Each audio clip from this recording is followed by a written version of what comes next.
Welcome to our 4th day in Bali. അപ്പോൾ നമ്മൾ രാവിലെ തന്നെ ഇറങ്ങി. നമുക്കിന്ന് ATV റൈഡായിരുന്നു. അവിടെ നിന്ന് ഒരു 1.5 ഹവറോളം ട്രാവൽ ഉണ്ടായിരുന്നു. സോ നേരത്തെ ഇറങ്ങി അവിടെ ചെന്നു, രജിസ്ട്രേഷൻ കാര്യങ്ങളൊക്കെ ചെയ്തു. പൈസ കൊടുത്തിട്ട് നമ്മൾ നേരെ ATV റൈഡിന് പോയിട്ടോ. അടിപൊളി റൈഡായിരുന്നു. നമുക്കാണെങ്കിൽ നല്ല മഴയൊക്കെ കിട്ടി, നല്ല രസമുണ്ടായിരുന്നു. പിന്നെ അവിടെ നിന്ന് തന്നെ നമുക്ക് കോംപ്ലിമെൻ്ററി ലഞ്ച് ഉണ്ടായിരുന്നു. അതൊക്കെ കഴിച്ചിട്ട് നമ്മൾ നേരെ പോണത് ഉളുണ്ടനു എന്ന് പറയുന്ന ഒരു ടെമ്പിളിലേക്കായിരുന്നു. അവിടെ ഒരു മലയുടെ മുകളിലാണ് ഈ ടെമ്പിൾ. സോ നമ്മൾ ഊട്ടിയിലൊക്കെ പോകുന്ന ആ ഒരു തണുപ്പും സാധനങ്ങളൊക്കെ ഉണ്ടാവും.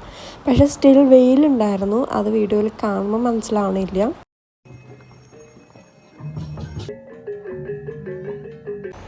അവിടുത്തെ ആൾക്കാരൊക്കെ ഇങ്ങനെ ഡ്രസ്സപ്പൊക്കെ ചെയ്ത് വന്നിട്ട് എന്തോ അവിടെ ഉണ്ടായിരുന്നു. പക്ഷെ അതെന്നും ഉണ്ടാവുമോ എന്ന് എനിക്കറിയില്ല. അന്ന് ഞങ്ങൾ പോയപ്പോൾ നല്ല ഫീലായിരുന്നു കേട്ടോ, അവരുടെ ആ ഒരു സോങ്ങും ഒക്കെ ആയിട്ട്. പിന്നെ നല്ലൊരു തണുപ്പും ഉണ്ടായിരുന്നു. അവിടെ നിന്ന് നമ്മൾ നേരെ പോയത് സെക്കുമ്പിൾ വാട്ടർഫോൾ എന്ന് പറയുന്ന വാട്ടർഫോൾസിലേക്കാണ്. ഇവിടെ ഒരു റെസ്റ്റോറൻറ്റ് ഉണ്ട് കേട്ടോ. ഇവിടുന്ന് ഫുഡ് കഴിക്കാനാണ് ഞങ്ങൾ പോയത്. നല്ല ഡ്രൈവ് ഉണ്ടായിരുന്നു നമുക്ക് ആ ടെമ്പിളിൽ നിന്ന് ഇങ്ങോട്ടേക്ക്. അവിടെ നിന്ന് ഇറങ്ങിയിട്ട് നമ്മൾ പോകുന്ന വഴി ഒരു അറബിക് റെസ്റ്റോറൻറ്റിലും കയറിയിട്ട് ഫുഡ് കഴിച്ചിട്ട് നമ്മൾ നേരെ തിരിച്ച് വില്ലയിൽ പോയി.